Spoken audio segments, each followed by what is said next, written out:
FIA dá aval e McLaren cala rivais. Freios estão 100% legais. De Grassi está sendo cético em relação a Gabriel Bortoleto. Ferrari prepara mudança crítica na suspensão para salvar 2025.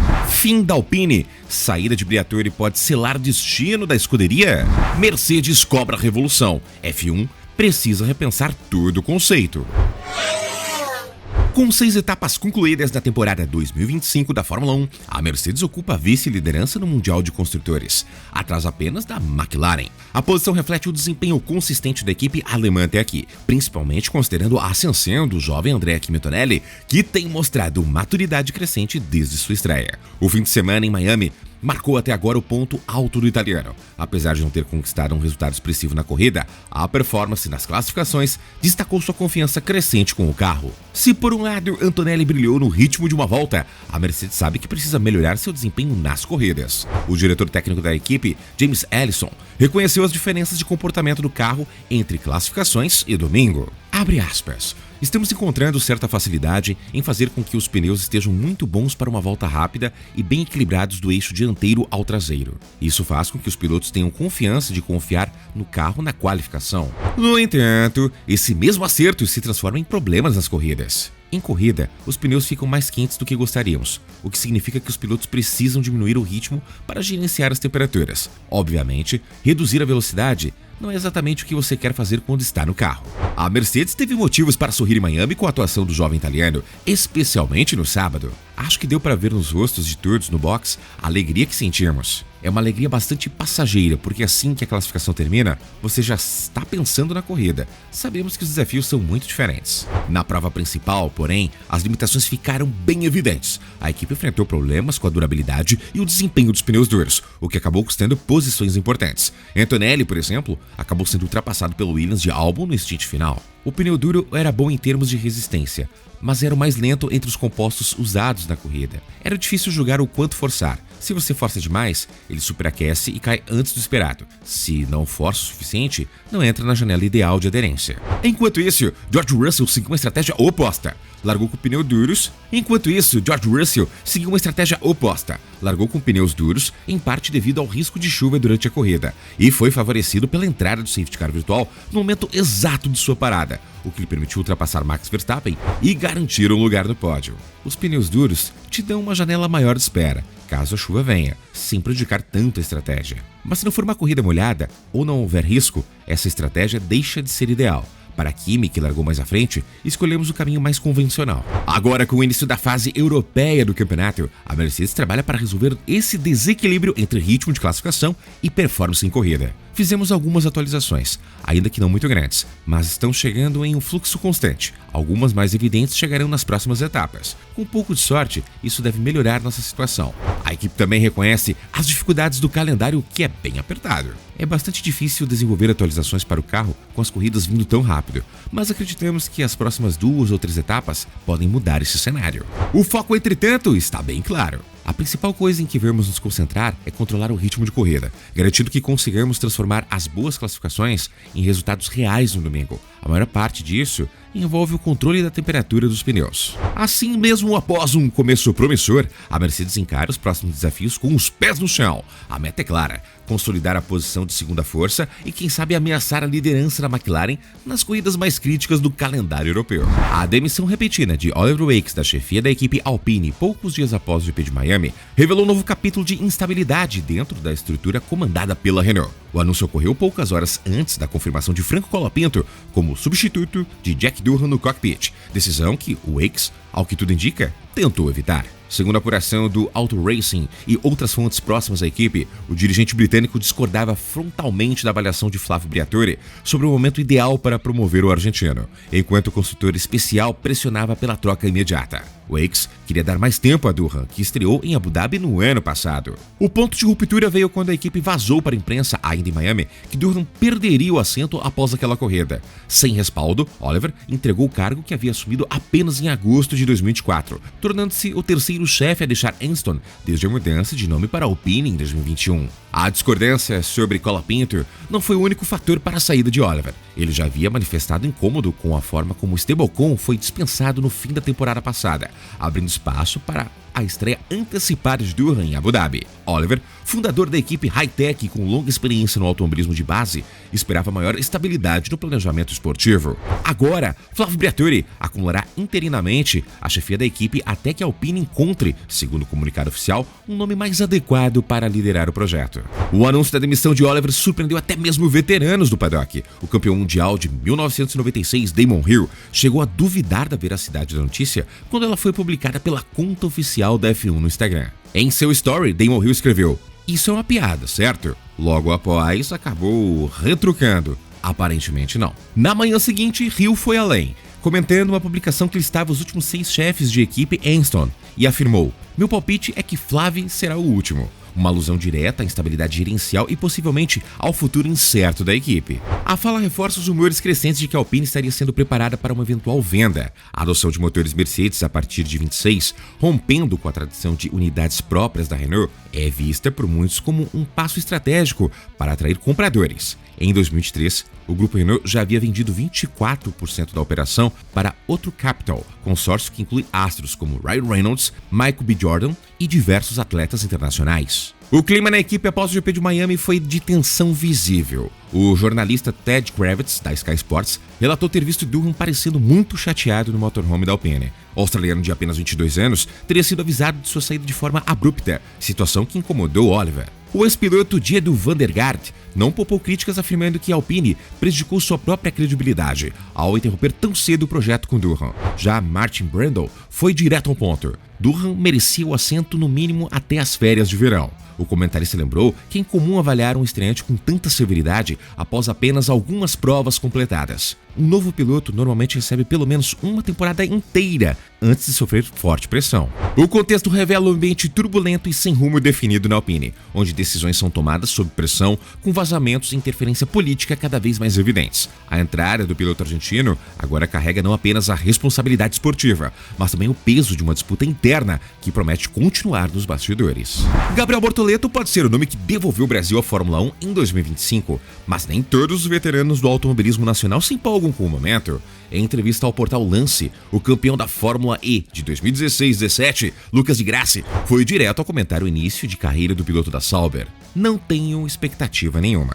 Gabriel estreou na F1 nesta temporada com a equipe suíça e até o momento acumula como melhor resultado um 14º lugar no GP da China, embora represente o retorno brasileiro ao grid da categoria após a saída de Felipe Massa em 2017. O jovem de 19 anos ainda busca um desempenho mais expressivo. Ao ser questionado sobre as expectativas de Gabriel, Di Grassi preferiu não criar expectativas e enfatizou que seu foco está em outros assuntos. "Não vai mudar nada na minha vida o que vai acontecer com o Bortoleto na carreira dele." Ainda assim, destacou seu apoio ao compatriota. "Torço por ele. Acho muito importante ter um brasileiro na Fórmula 1. No entanto, Di Grassi deixou claro que não acompanha de perto a trajetória do piloto da Sauber. "Enfim, não estou acompanhando de perto como está estruturada a carreira dele ou não." Lucas Di Grassi teve uma passagem breve, porém significativa pela F1 em 2010, quando disputou a temporada pela equipe Virgin. Depois de sair do grid da F1, construiu uma carreira sólida em outras categorias. No Mundial de Endurance, foi ao pódio nas 24 horas de Le Mans em 3 ocasiões e venceu 2 etapas.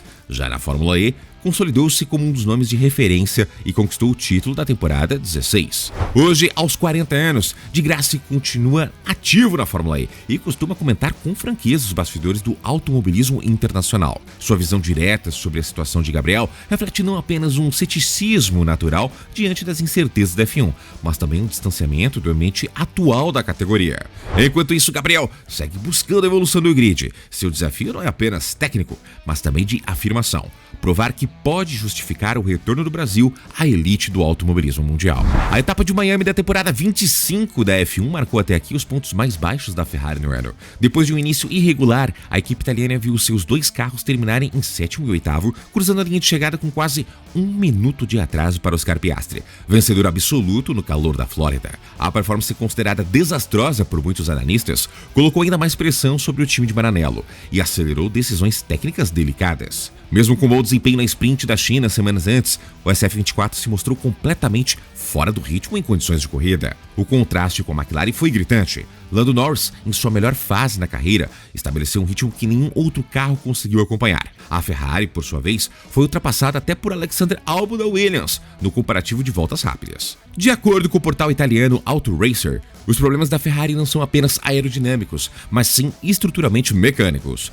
com foco na suspensão traseira. Há semanas, os engenheiros enfrentam dificuldades para encontrar uma configuração que permita ao carro trabalhar eficientemente sem exceder os limites de desgaste da prancha. A situação chegou a tal ponto que uma nova suspensão traseira está em desenvolvimento, uma intervenção rara no meio da temporada. Trata-se de uma mudança delicada, mas agora considerada indispensável. A Ferrari já havia arriscado bastante no conceito do SF24, alterando 99% da estrutura do carro em relação ao antecessor. A expectativa era de um avanço significativo, mas os dados em pista simplesmente não confirmam o que o simulador prometia. Como disse Frederic Vasseur em entrevista recente, o problema não é só de vento, mas de não conseguir usar o potencial do carro. O cenário se agravou com a saída de Enrico Cardilli, diretor técnico que deixara a Ferrari rumo à Aston Martin no ano que vem. Sem ele, Vasseur acumula mais responsabilidades, enquanto Loic Serra tenta apagar incêndios em 3 frentes ao mesmo tempo: melhorar o SF24, planejar o carro de 2026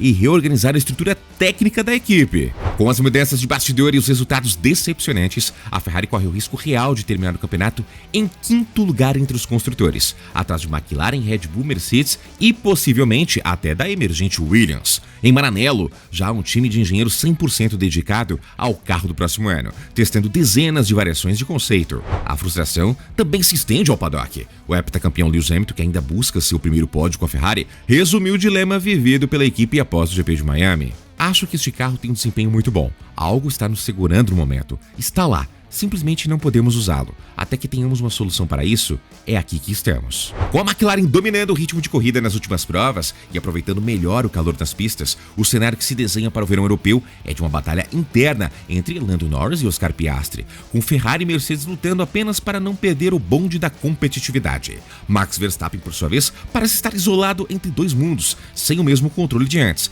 mas ainda sem pressão direta de sua própria equipe. A Ferrari precisa agir rápido e com precisão. A troca da suspensão traseira, ainda sem data definida, será o primeiro grande teste da nova fase técnica do time. Se funcionar, pode salvar o ano. Se falhar, a temporada de 25 será lembrada como mais uma oportunidade desperdiçada no longo jejum vermelho que se estende desde 2008.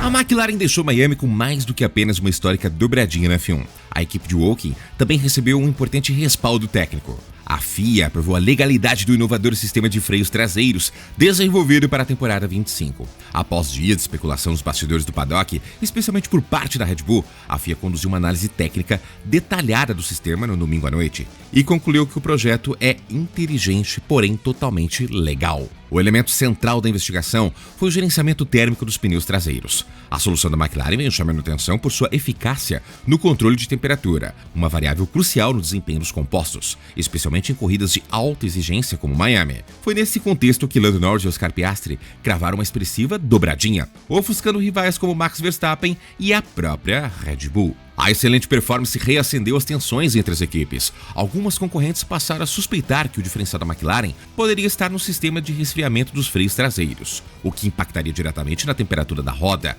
e, por consequência, do pneu. Segundo fontes ouvidas pela imprensa britânica, a Red Bull teria entregado à FIA imagens térmicas mostrando zonas frias incomuns nos freios da McLaren, um indício de uma solução além do convencional. Ainda assim, nenhuma equipe apresentou um protesto oficial. E Zac Brown, CEO da McLaren, foi direto e reto ao ser questionado pelo site The Race sobre qualquer solicitação da FIA para modificar o carro, dizendo que não há nada. Conforme os procedimentos técnicos pós-corrida, um dos carros é escolhido para uma inspeção física mais profunda. Dessa vez, coube à McLaren. Foram analisados dutos, tambores e toda a estrutura do freio traseiro. E até o momento, não há documentação formal apontando qualquer não conformidade. A ausência de pedidos de alteração reforça a regularidade do projeto. Já André Stella, chefe da equipe, não escondeu em nadinha o orgulho pelo trabalho do departamento técnico. Em suas palavras, o sistema é o resultado de um investimento específico na compreensão da interação com os pneus. Quero aproveitar para elogiar o trabalho feito pelos engenheiros. Eles identificaram os fatores e os desenharam de forma prática para alcançar esse tipo de benefício. é um domínio de algo que ainda parece uma arte obscura na F1. Ele acrescentou que o impacto superou as expectativas. Se me perguntassem antes da temporada, eu diria que investimos em melhorar a interação com os pneus, mas não esperava que o impacto fosse tão grande como vimos nessa corrida. O sucesso técnico da McLaren também ganhou o respeito de adversários diretos. Toto Wolff, chefe da equipe Mercedes, foi categórico ao defender os rivais de Woking. A equipe do Zak, Andrea e Rob Marshall é composta por pessoas íntegras. Eles simplesmente fizeram um bom trabalho. Na minha opinião, está totalmente dentro das regras.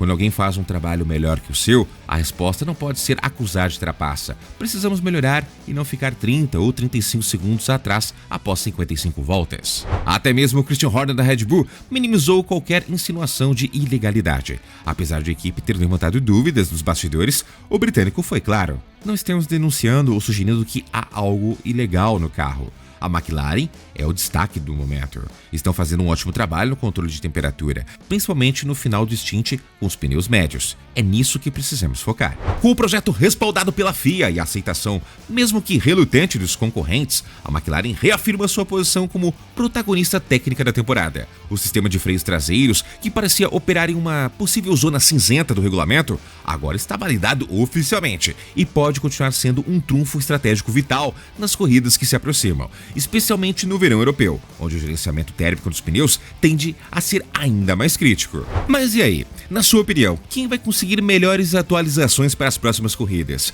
Mercedes, Ferrari ou Red Bull? Deixe aqui embaixo a sua opinião. E você, é como de Grassi? Não tem expectativa nenhuma em relação a Gabriel Bortoleto ou sua expectativa está mais lá em cima? E no mais, muito obrigado pela sua audiência. Eu peço para você o famoso triplo C. Curte, comenta e compartilha. Curtiu, comentou e compartilhou? Não marca bobeira. Se inscreva no canal e junte-se a uma comunidade de mais de 60 mil inscritos. Clica no sino de notificação para ser notificado na palma de sua mão com conteúdo diário aqui do nosso canal. Ontem, hoje, amanhã e sempre. Eu sou Tio Barba no canal Hora do Piloto e até o próximo vídeo.